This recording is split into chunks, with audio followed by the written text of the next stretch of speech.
Most of us are familiar with the dreaded reading slump, and maybe it's back-to-back bad books or non-bookish distractions at home, work, or school, season 2 of Daredevil, and the release of Overwatch, but suddenly find yourself distracted and dragging your sorry ass across the pages, slogging through line after line and just not feeling it. But that's not what I'm in the midst of right now. I've been the victim of a long line of good books.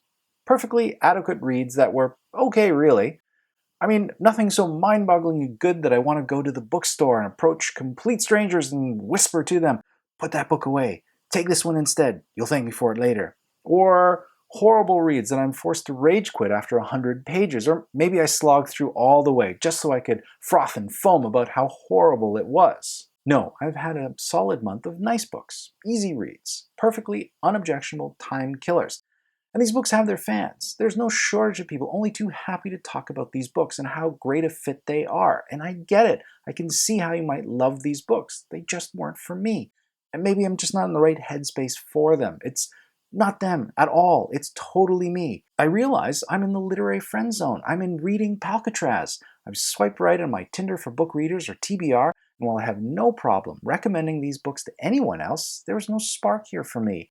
There's no spending the entire Sunday afternoon in bed together, staying up late just for a little bit more. One and done. No reread here. These are books that you liked well enough when you need a distraction. They're easy to pick up and just as easy to put down should something more pressing come along, like a new edition of Netflix or beer.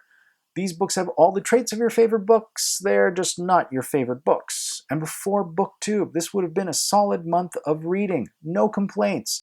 After BookTube, just not good enough.